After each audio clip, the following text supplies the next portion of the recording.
In 1944, three-quarters of all synthetic rubber produced in America, keeping tanks, aircraft, and warships running, came from a fuel the petroleum industry had called an outrage against common sense. That was just 5 years after they tried to kill it.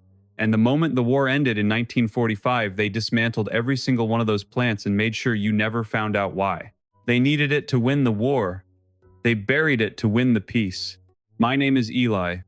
I drove to Holmes County, Ohio last October to understand something I couldn't reconcile from my desk. I had been reading about oilseed crops and farm-based fuel for months, and I kept hitting the same wall.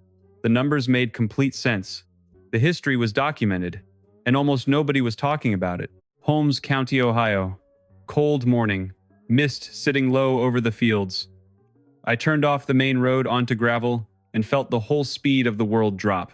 The shed I was looking for was behind a barn, maybe 40 yards from the house. A man named Samuel met me at the door with no formal introduction, just a nod and a wave to follow him in. The smell hit before my eyes adjusted. Fresh pressed oil. Earthy, faintly warm, nothing like anything you would find in a modern kitchen. A diesel generator was running in the corner. No smoke, no fumes. 100 gallons of fuel. 1 acre of land. No refinery, no pipeline, no permission from anyone. Before this video ends, I am going to show you what happened in Atchison, Kansas in 1938, a company called Agrol, 2,000 gas stations across 8 states, 18 million gallons of alternative fuel per year, and the exact moves Standard Oil made to erase it from every pump and every history book you were ever handed.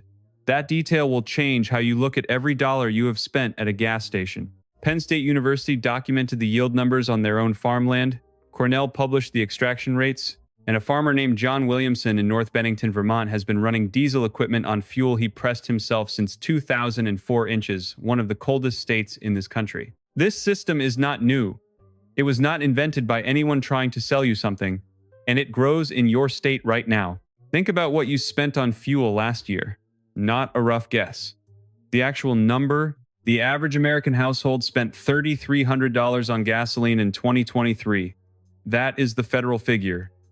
Before heating oil, before propane, before diesel, if you run any equipment, add those in. And for a family with even one truck or one piece of farm machinery, you are looking at $4,500 to $6,000 gone every year just to keep things running. Pull out your phone right now, open your bank app, find the last 3 months of fuel charges, add them up, then multiply by 4. Write that number down somewhere you can see it. Now multiply it by 10. That is what you have handed over in the last decade. Multiply by 25. That is what you will continue paying between now and the age most Americans retire, assuming prices stay flat. They have not stayed flat in 20 years. They will not start now. Every time prices go up, the conversation is the same. Analysts talk about OPEC. Politicians talk about domestic drilling.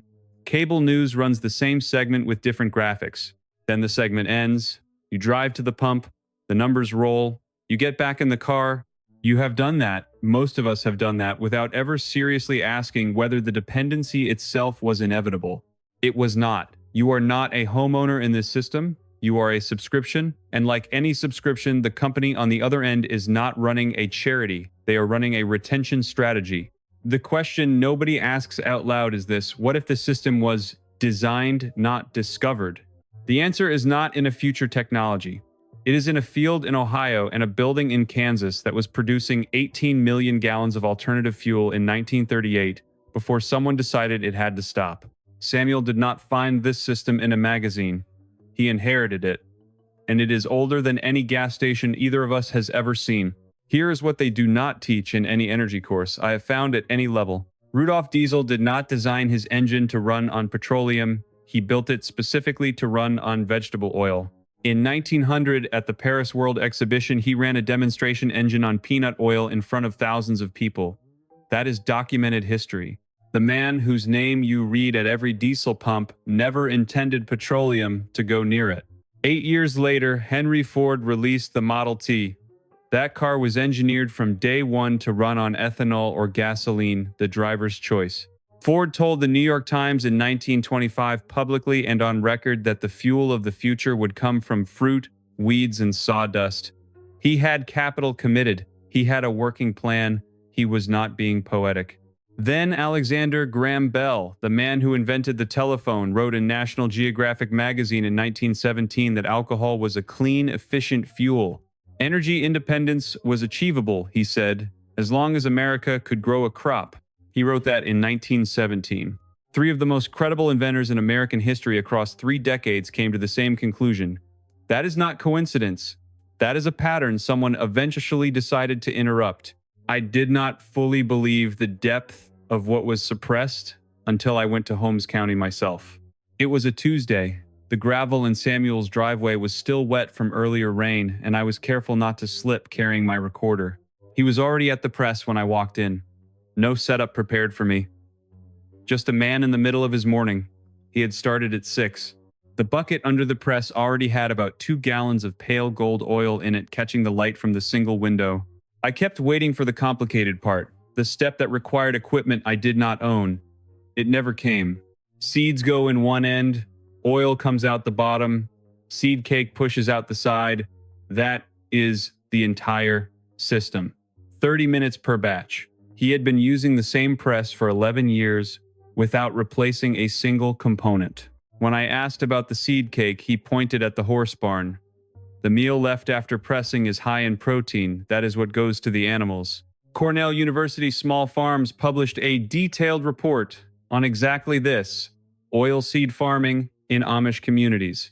Yield per acre. Nutritional value of the remaining meal. The horses in Lancaster County have the coats you notice when you drive through. That is the sunflower meal. Zero waste is not a slogan in those communities. It is the operating principle. By 1937, a company called Agrol had built a production facility in Atchison, Kansas. They blended ethanol made from American grain into motor fuel, 2 grades, Agrol 5 and Agrol 10. The slogan was, "Try a tankful, you will be thankful." At its peak in 1938, that single plant was producing 18 million gallons of ethanol per year. The fuel was available at more than 2,000 service stations across Indiana, Iowa, South Dakota, Nebraska, and 4 other Midwestern states. Farmers were growing the feedstock, drivers were buying the product. The engines ran clean. The economics made sense for everyone involved except one group. Before I tell you who that group was, I want to show you why the fuel worked. Because once you understand the chemistry, what happened next will land differently. A diesel engine runs on compression, not spark. It squeezes air until the air gets hot enough to ignite whatever fuel is injected.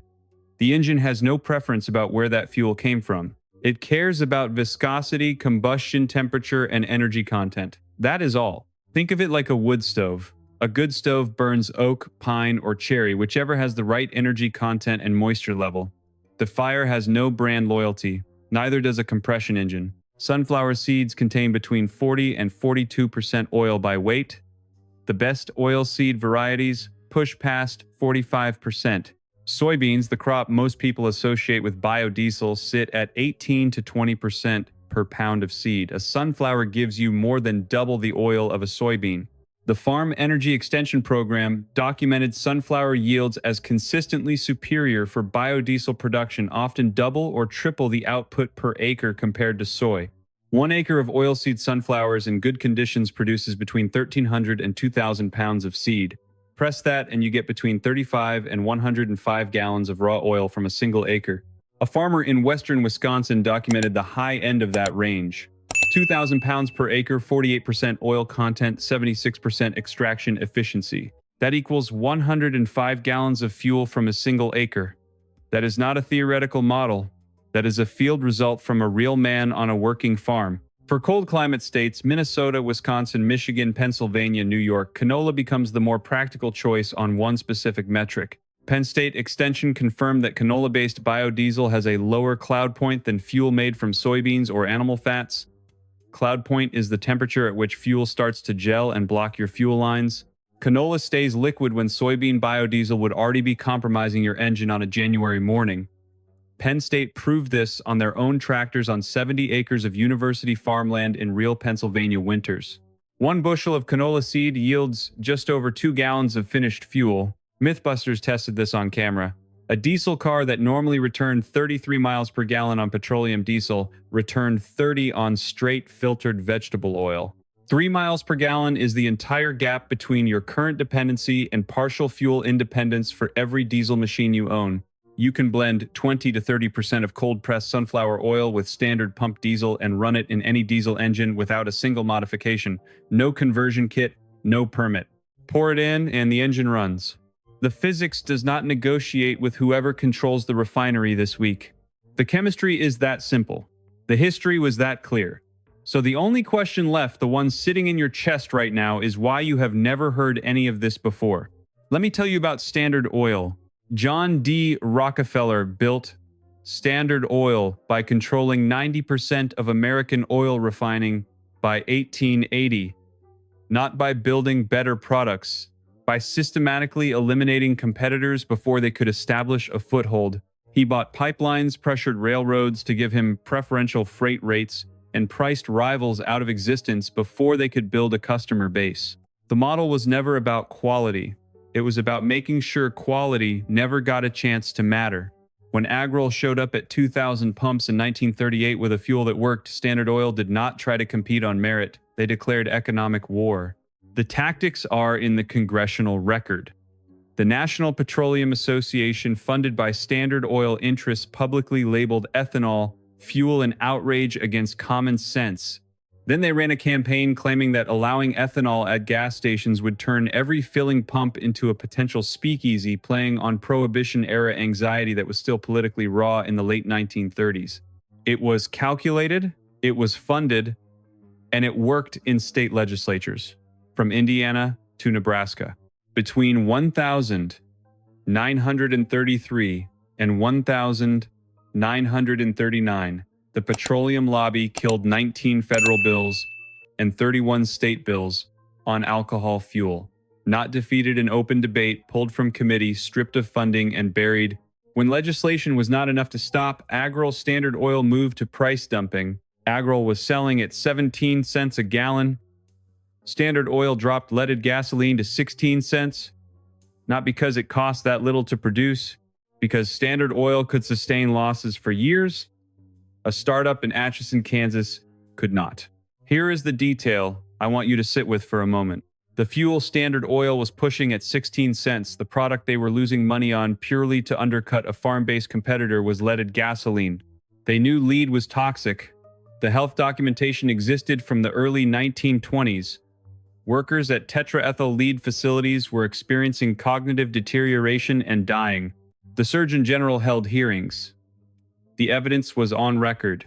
Standard Oil kept selling leaded gasoline for 50 more years because lead came from refineries they already owned, and ethanol came from farms they did not.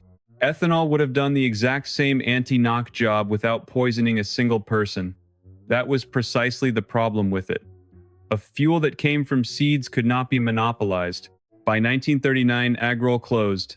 Not because the fuel failed, not because drivers rejected it, because a company in Kansas could not survive a sustained price war against the wealthiest corporation in the world, while that same corporation was lobbying every Midwestern state capital to block government support for ethanol. Then, 3 years later, the United States entered a rubber crisis. The military needed synthetic rubber for tires, gaskets, aircraft components, hoses, everything that kept the war machine operational. The supply chains for natural rubber from Southeast Asia had been severed, and the government turned to the only domestic infrastructure capable of scaling fast enough. They reopened those ethanol plants they had helped destroy. Leo Christensen, one of the chemists who designed the Agrol facility in Atchison, went back to work. The same people, the same process, the same fuel that had been called an outrage against common sense. By 1944, 3/4 of all synthetic rubber produced in America came from Midwestern corn ethanol plants. That fuel helped keep Allied forces equipped across the Pacific. The moment the war ended in 1945, they shut those plants down. Every one. The equipment was dismantled. The operational knowledge was shelved. Farmers went back to buying fuel from someone else. Then the 1970s oil crisis hit. Gas lines around city blocks. Prices tripling in months. More than 100 new ethanol plants opened across the country. Farm fuel was back, and it was working. Then in the late 1980s and early 90s, petroleum producers deliberately flooded the global market, coordinated overproduction, designed to drop prices until farm fuel looked uneconomical by comparison. Most of the ethanol plants went bankrupt before the decade turned. Build it. Prove it works. Destroy the economic conditions that allow it to survive. Repeat. In July 1977, a senior Exxon scientist named James Black stood before the company's management committee and presented internal data showing that CO2 from burning fossil fuels was warming the planet. He had models, projections, and specific numbers. He told those executives that doubling atmospheric CO2 would raise global temperatures by 2 to 3 degrees with a 5 to 10-year window to act. Exxon's own internal scientists confirmed his findings with updated models by 1982. Inside Climate News and Scientific American documented this from hundreds of pages of internal Exxon memos that eventually became public. Exxon spent the next 30 years funding organizations to publicly deny the science their own research department had confirmed in 1977. Between 1968 and 2000, the United States government gave $150 billion in subsidies and tax credits to the petroleum industry. The entire farm, fuel, and ethanol sector received $11 billion, $150 billion against 11. That is not a free market, choosing the cheaper option. That is a $139 billion thumb on the scale, paid with your tax money designed to make petroleum look like the only viable option, while every alternative was starved before it could compete. When someone tells you that pressing your own fuel is not economical, understand what that sentence actually means. The math was rigged before you sat down to calculate it. They sell you the problem and the solution in the same aisle. It was not buried because it failed. It was buried because it worked. And because a person pressing oil in a shed on a Tuesday morning does not need a tanker, a pipeline, a refinery, or a quarterly earnings call from anyone, anger is useful for about 30 seconds. Here is what you do with the rest of the time. If you think this only applies to someone with 40 acres, a barn, and a tractor, this part is specifically for you. You do not need farmland. You do not need equipment you do not already own. You need a quarter acre, the strip of land most houses have sitting unused, and about $100 to start. A manual cold press $60 to $100 bolted to any workbench, no motor, no electronics, and Samuel ran his for 11 years without replacing a single part. You feed dried sunflower seeds through the hopper.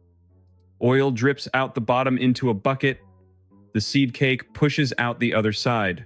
That cake is high-protein feed for chickens, rabbits, or goats, or it goes straight into your garden as compost. Nothing gets discarded. The process takes 30 minutes per batch. That is the entire system. Plant oilseed sunflowers in May, not decorative varieties. Oilseed breeds built for high oil content.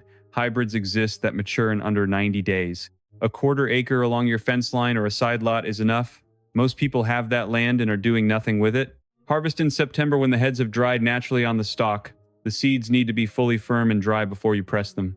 Moisture content matters more than press pressure, and nobody tells you that in any guide I have found.